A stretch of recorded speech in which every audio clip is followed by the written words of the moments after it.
Muito bem-vindo ao único canal no YouTube que tem a Bíblia comentada versículo a versículo. Você só vai encontrar aqui trabalho inédito, só encontra no meu canal.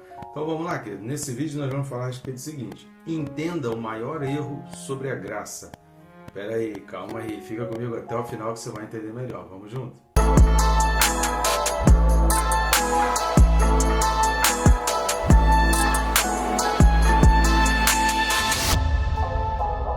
Só não deixe de se inscrever, rápido e fácil, você vai clicar no botão aí inscrever e pronto, já vai estar inscrito. Está aí a rodinha do meu nome.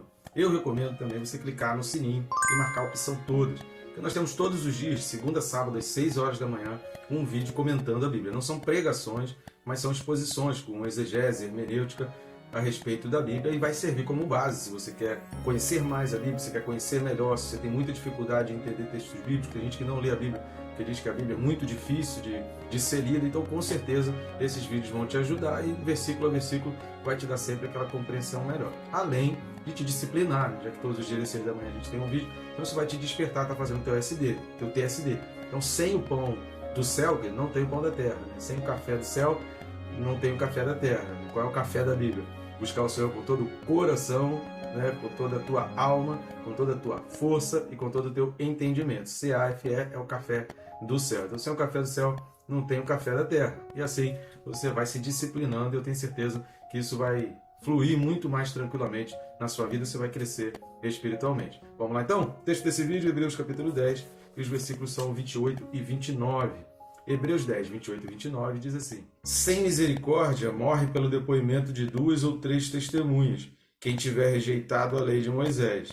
De quanto mais severo castigo julgais vós, será considerado digno aquele que calcou os pés o Filho de Deus e profanou o sangue da aliança, com o qual foi santificado, e ultrajou o Espírito da graça. Sensacional isso aqui, só de cara você já deve ter percebido de qual erro a respeito da graça a gente está falando, para que você aprenda e você não cometa o erro como muitos pregadores têm falado aí, infelizmente, isso tem sido uma corrente, porque isso satisfaz o coração, né? Isso satisfaz o desejo pecaminoso, isso satisfaz a concupiscência da carne e dos olhos. Então muita gente comete esse erro para poder justificar os seus pecados, justificar a sua vida no pecado, justificar que não quer trocar de Senhor, quer permanecer no pecado e permanecer na graça. Então esse vídeo com certeza vai te ajudar e muito a você fazer a vontade de Deus, a você estar no centro da vontade de Deus, a você cumprir os propósitos de Deus para a tua vida.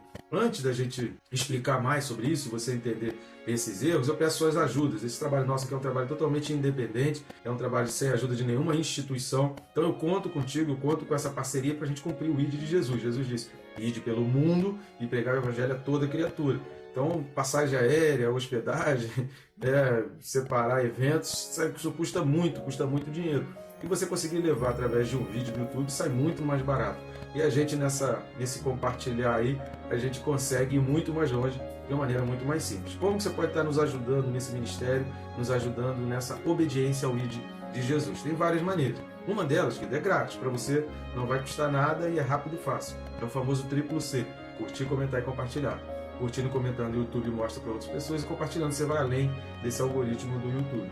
Uma outra forma também que você pode fazer, ainda aqui no link da descrição, você vai ter aí o primeiro link, vai ter um menu de opções. É o mesmo link que vai abrir com esse QR Code que está aqui do lado. E o que você vai encontrar nesse menu de opções?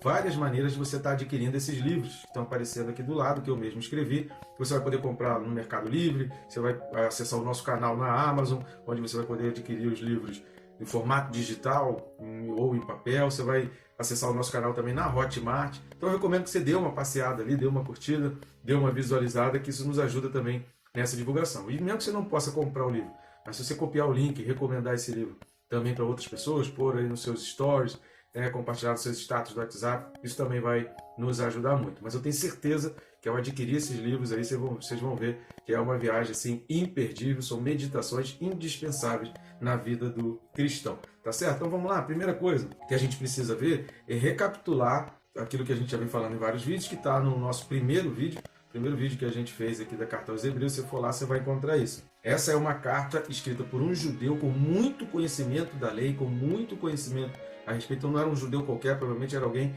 muito treinado ali na sinagoga, muito treinado no sinédrio, alguém com muito estudo, alguém com muito envolvimento provavelmente de uma linha sacerdotal, mas era alguém que tinha muito conhecimento judaico, muito conhecimento da religião judaica, escrevendo para pessoas que também tinham conhecimento da lei judaica, talvez não tanto quanto quem está escrevendo, mas entendendo que aquele que está escrevendo a que está se referindo, né, sobre qual assunto ele está falando. E isso é muito importante para a gente poder entender que o autor que está escrevendo essa carta, ele está tentando mostrar exatamente que na lei falava a respeito de Cristo, que os princípios e os valores apresentados na lei, principalmente na questão sacrificial, a gente divide de uma forma didática entre lei civil, lei moral e lei sacrificial, porque tudo que se refere a sacrifício, tudo que se refere ao serviço sacerdotal, que se encerrou no ano 70 depois de Cristo, e a carta aos Hebreus ela vai trazer essa explicação. Se você tem dúvida com relação a isso, você precisa acompanhar esse estudo de Hebreus desde o início, porque ele vai colocar Jesus na linhagem de Melquisedeque, que é anterior à linhagem sacerdotal arônica, e também posterior, porque a linhagem arônica teve um início e teve um fim. Ela começou ali em Arão, né? Começou ali no deserto com Moisés, e ela acabou no ano 70 depois de Cristo, quando o templo foi destruído, que permanece destruído até hoje. Até hoje não se tem mais o sacrifício arônico. Porém, o sacrifício segundo a ordem de Melquisedeque, que a gente já falou em vários vídeos aí ao longo dessa carta aos Hebreus, principalmente capítulos 1, 2 e 3, a ordem de Melquisedeque permanece em Cristo Jesus. Então isso é muito importante para a gente poder despertar e entender o que o texto está dizendo. Agora vamos dar uma lida em Deuteronômio 17, versículos 2 a 7. Deuteronômio 17, de 2 a 7, diz assim: quando no meio de ti, em alguma das tuas cidades que te dá o Senhor teu Deus, se achar algum homem ou mulher que proceda mal aos olhos do Senhor teu Deus, transgredindo a sua aliança, preste atenção nessa palavra, que vá e sirva a outros deuses e os adore, ou do sol, ou ao sol, ou à lua, ou a todo o exército do céu, o que eu não ordenei, e te seja denunciado e o ouvires, então indagarás bem, e eis que, sendo verdade, e certo que se fez tal abominação em Israel, então levarás o homem ou a mulher que fez este malefício às tuas portas e os apedrejarás até que morra. O depoimento de 2 ou 3 testemunhas será morto, o que houver de morrer. O depoimento de uma só testemunha não morrerá. A mão das testemunhas será a primeira contra ele, para matá-lo, e depois a mão de todo o povo, assim eliminarás o mal do meio de ti. Final do versículo 2 aqui de Deuteronômio 17 e todo o versículo 3 deixa claro aqui a rigidez da lei de Deus com relação a quem quebrasse a aliança. Por isso eu fiz a questão de enfatizar essa expressão aliança do final do versículo 2. Ou seja, há todo um rigor de Deus para quem quebrar a aliança. E a quebra da aliança é exatamente a prostituição, é exatamente o adultério espiritual. É um permanecer seguindo outros senhores que não seja o nosso Senhor, o Deus Todo-Poderoso, o Deus único, o único Criador do céu e da terra. E isso na Bíblia é chamado de adultério espiritual. Você querer estar ali com Deus, mas querer estar servindo a outros senhores. Você querer permanecer em Deus, mas continuar servindo a carne, concupiscência da carne, tendo amuletos, tendo estatuazinha dentro de casa, fazendo oração para santinho, adorando o sol, a lua, a natureza, as árvores. Uma coisa é você admirar, você contemplar, você enxergar ali como criação de Deus e você glorificar ao Deus Criador disso tudo. Isso é uma coisa, isso é fundamental, né? Através da contemplação.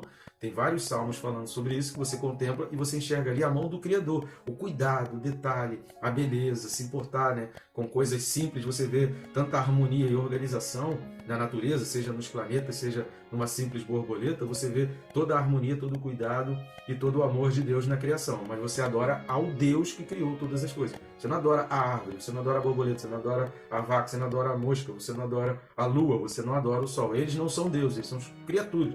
Todos de acordo com a sua grandeza, mas são criaturas criadas por um Deus que é sempre maior do que eles. Então, quando se adora essas coisas, ou se volta para a carne, para a concupiscência, para tudo que a gente falou também, que a gente tem um vídeo aí referente a Gálatas 5, obras da carne, se pesquisar aí no meu canal você vai ver obras da carne de Gálatas 5, tudo aquilo dali significa estar sob o senhorio, é estar submisso, estar em obediência a esses senhores.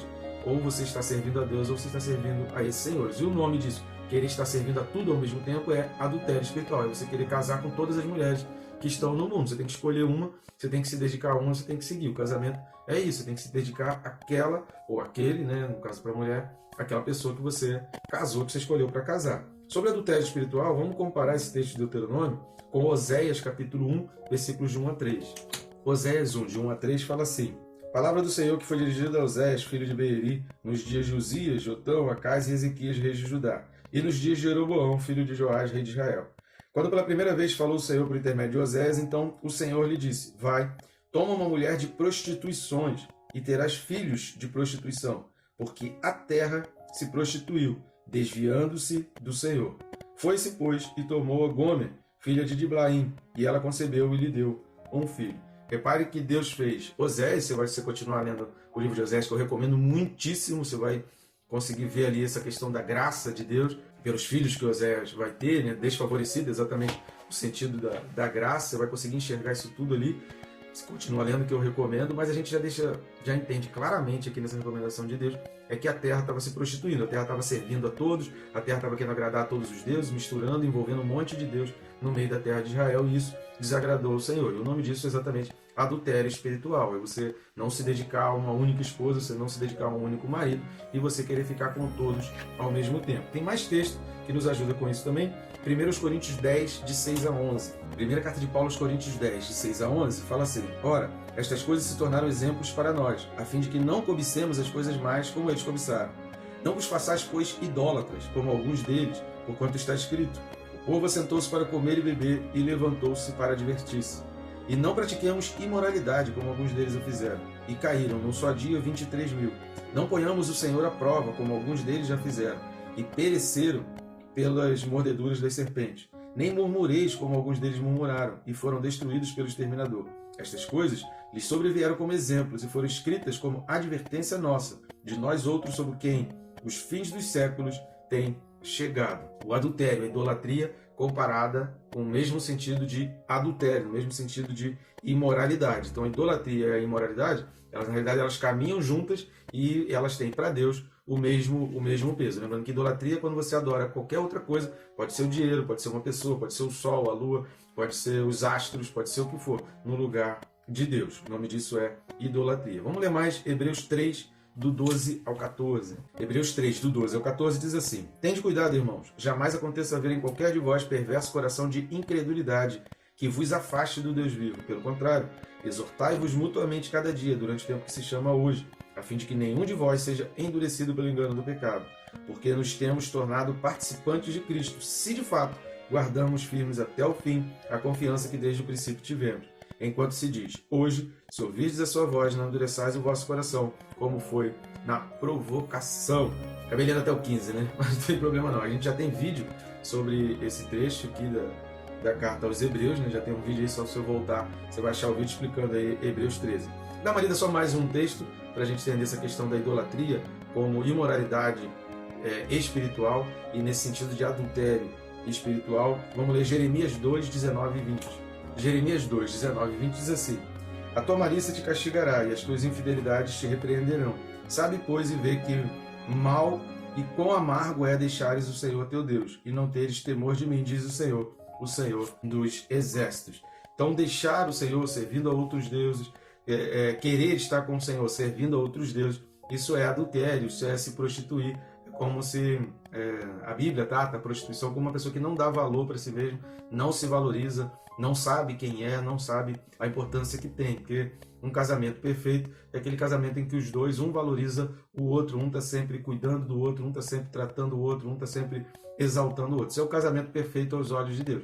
E ele transporta esse casamento perfeito, essa noção de casamento perfeito, no sentido espiritual do relacionamento de nós com ele. Por isso, em toda a Bíblia, a questão do casamento ela é muito importante, a questão da família, de ter a família ideal conforme Deus quer, isso é fundamental para que a gente entenda o relacionamento de Deus com o seu povo, com os seus servos, com os seus sacerdotes, com aquele povo que ele chama de seu. Essa noção de casamento ela é sempre aplicada, por isso quando há idolatria, quando há serviço a outros deuses, na Bíblia isso é tratado como adultério, um adultério espiritual, mas é adultério.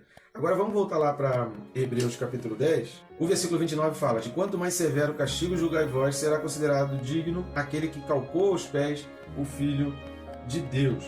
Ou seja, se calcou os pés é no sentido de tratar o sangue de Cristo como se fosse algo impuro, como alguns ali no meio judaico estavam considerando impuro, estavam considerando desprezível. Então esse calcou os pés é nesse sentido, de considerar desprezível, considerar que o sangue de Cristo não tem nenhum valor e acabar insultando o Espírito de Deus. Eu recomendo assistir o vídeo correspondente a Hebreus 6,6, que a gente comenta um pouco a respeito disso. Só que o que eu quero chamar mais atenção aqui, entendendo esse sentido de calcou os pés, né, que é tratar o sangue de Jesus como desprezível, como algo impuro, algo que não se deve considerar, ele está falando que recebe um castigo mais severo ainda. Então, se você ficou assustado com a severidade de Deus diante do que a gente leu lá de Deuteronômio 17, você precisa entender que desprezar o sangue de Jesus Cristo, servir a outros deuses, continuar tendo outros senhores, vai ter castigo pior do que aquele. Por que pior?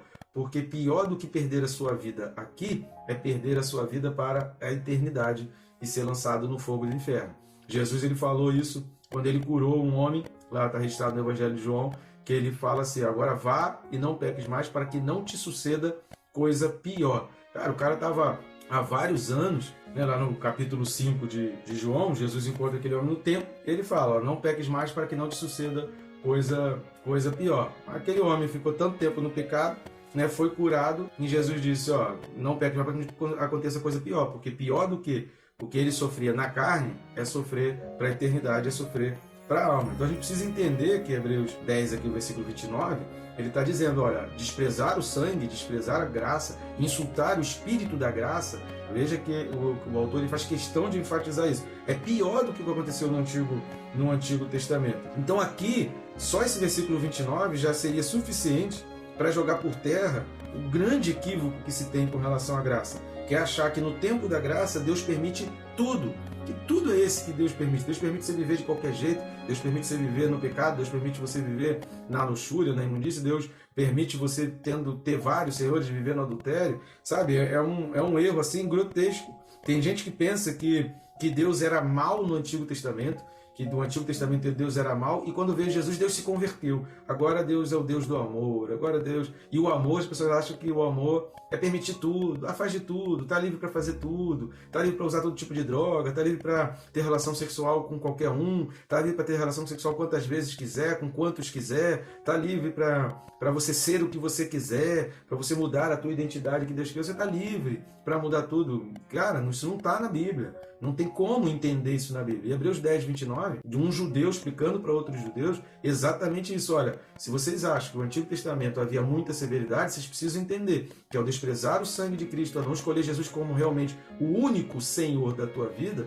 você vai receber pior punição do que se tinha no Antigo Testamento. Ou seja, a severidade de Deus na graça é maior do que era no Antigo Testamento. Isso não tem cabimento nenhum a gente achar que Deus mudou do Antigo para o Novo Testamento. Deus não mudou do Antigo para o Novo Testamento. Essa questão de Antiga Aliança e Nova Aliança é uma aplicação do Antigo em Jesus, não é uma mudança, não é que não vale nada, não é um desprezar do que aconteceu, mas é uma aplicação em Jesus. A gente falou isso aqui ao longo de todo esse estudo aos Hebreus até aqui, a gente falou isso várias vezes. É figura, é sombra, o Antigo Testamento é sombra. Agora a gente tem noção da imagem real através de Jesus Cristo. Mas a gente não pode desprezar a sombra, a gente não pode desprezar a figura que foi colocada, porque ela foi fundamental para a gente entender os princípios e os valores. Então a gente precisa entender que Deus é o mesmo. E o adultério espiritual é pior ainda depois de Jesus. Vamos ver mais textos, só esse texto de Hebreus 10, 29 já serviria como fundamento para você colocar e explicar para qualquer pessoa que acha que Deus se converteu depois de Jesus Cristo e que agora, na época da graça, se pode tudo, é uma libertinagem total. Não é assim. Vamos ler alguns textos para ajudar isso. O primeiro texto é a segunda carta de Pedro, capítulo 2, versículo 1. Segunda carta de Pedro 2, 1 fala assim: assim como no meio do povo surgiram falsos profetas, assim também haverá entre vós falsos mestres, os quais introduzirão dissimuladamente heresias destruidoras, até o ponto de renegarem ao soberano Senhor que os resgatou, trazendo sobre si mesmos repentina destruição. E aí o texto continua, se você quiser continuar lendo essa segunda carta de Pedro, você vai ver que eles estão falando do caminho da verdade, deturpando a verdade com palavras fictícias, mas a questão toda aqui é essa expressão Senhor. Ele está falando, olha, ao ponto de renegar o soberano Senhor. Por que renegar o soberano Senhor? Porque a pessoa continuava com outros senhores e Jesus Cristo não era soberano. Jesus Cristo não estava acima de todos os outros senhores que ele tinha na sua vida. Jesus Cristo não era o único, Jesus Cristo não era o soberano, Jesus Cristo não era o principal na vida deles. Ele continuava tendo outros senhores. Isso é renegar ao senhorio de Jesus Cristo. Mas vamos ler mais textos. Hebreus 3, versículo 6. Hebreus 3, 6. Cristo, porém, como filho em sua casa, a qual casa somos nós, se guardarmos firmes até o fim a ousadia e a exultação da esperança. A gente também tem um vídeo aqui sobre isso.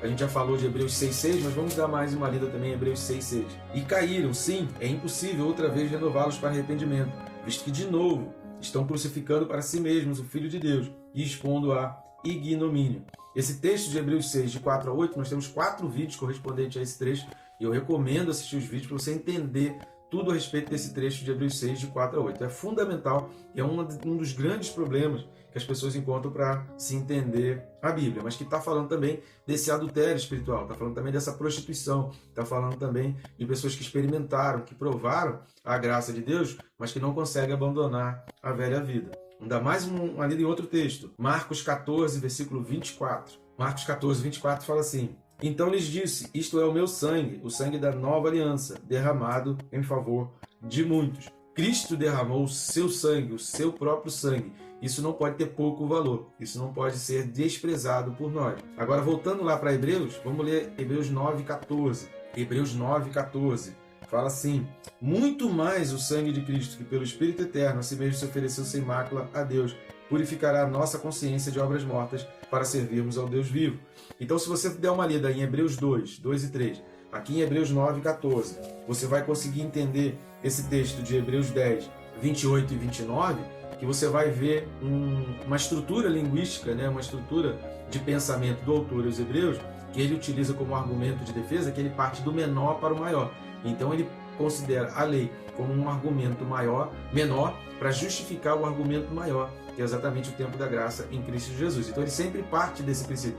Isso é constante aqui na carta aos Hebreus. Essa figura, essa estrutura linguística dele, de argumentativa, para ele expor um assunto e trazer um entendimento para aqueles leitores de Deus. Ele parte da consideração, olha, se era assim no tempo da lei, muito mais ainda no tempo da graça. Se no sacrifício feito por animais já se purificava, muito mais ainda o sangue de Cristo. Se naquela antiga aliança havia uma severidade de Deus com relação ao castigo, muito mais ainda na época de Cristo. Estão entendendo? Então é essa estrutura, esse é o argumento que o autor está trazendo aqui na carta aos Hebreus, que a gente já viu aqui alguns textos, mas você pode pesquisar. Se você pesquisar aí no Google sobre adultério espiritual, você vai encontrar. Eu fui fazer essa pesquisa até para poder dizer aqui, e eu achei vários links com 30 versículos, links com 14 versículos, links com 11 versículos. Você vai encontrar muito versículo na Bíblia, muitos textos na Bíblia, falando um recado de Deus contra o adultério espiritual. Não que Deus seja favorável, mas contra o adultério espiritual. E por fim, querido,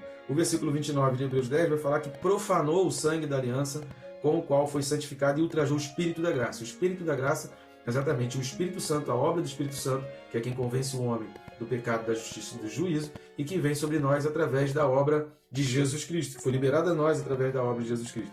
Então esse profanou e ultrajou, a gente vai ler também mais 3 textos, que não tem como, a gente precisa ler texto bíblico para entender o que está se falando. Então eu sei que o vídeo está um pouco longo, mas vamos ler Mateus 15, do 11 ao 20. Mateus 15, do 11 ao 20 diz assim: não é o que entra pela boca que contamina o homem, mas o que sai da boca, isto sim contamina o homem.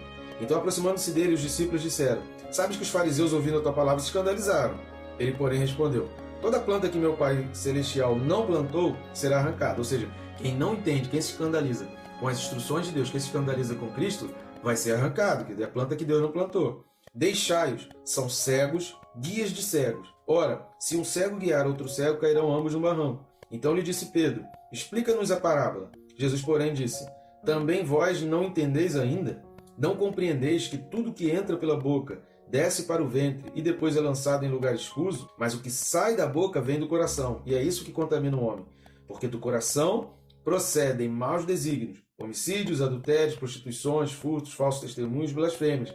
São estas as coisas que contaminam o homem, mas o comer sem lavar as mãos não o contamina. Então o que profana, o que torna, o que contamina, o que vai ultrajar o sangue de Cristo, aqui está em comparação com o alimento, é o que sai, é o que procede do coração. É quando você deixa extravasar aquilo que o teu coração quer. Você não nasceu para fazer o que o teu coração quer. Você nasceu para cumprir o propósito de Deus. Porque o teu coração quer é enganoso.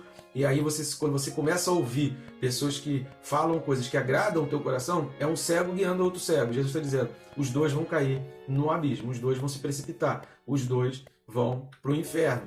Então a gente precisa sofrer um pouco na carne, deixar o senhorio da carne e servir ao Senhor, porque Ele sim vai nos conduzir para o que é melhor, porque vai valer a pena.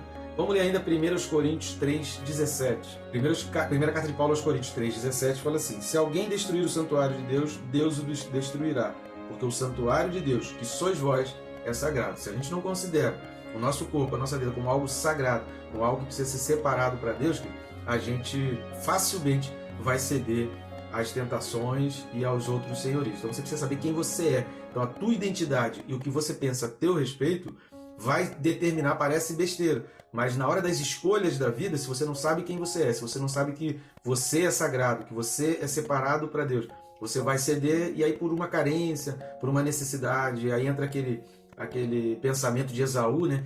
De que vale uma bênção para a eternidade se eu estou com uma carência aqui, se eu estou com uma necessidade física aqui, então o melhor é eu satisfazer essa necessidade física.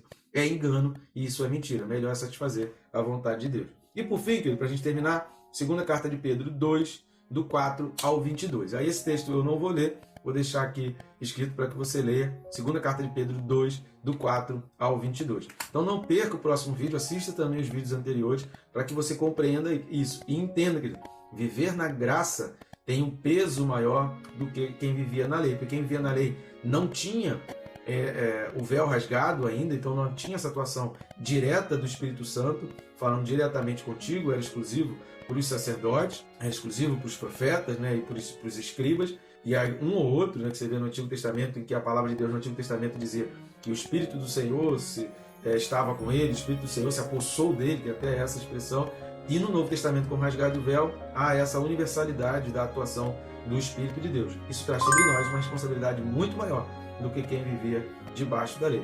Então, um grande erro, querido, é achar que Deus se converteu, que debaixo da graça pode tudo. Não é assim, a gente precisa entender que a severidade de Deus em relação à lei era menor do que vai ser naquele dia do grande julgamento lá de Apocalipse com relação àqueles que vivem na época da graça ou que têm a oportunidade de acreditar na pregação da graça. Tá bom, gente boa? Até o próximo vídeo aí, que Deus te abençoe rica e abundantemente.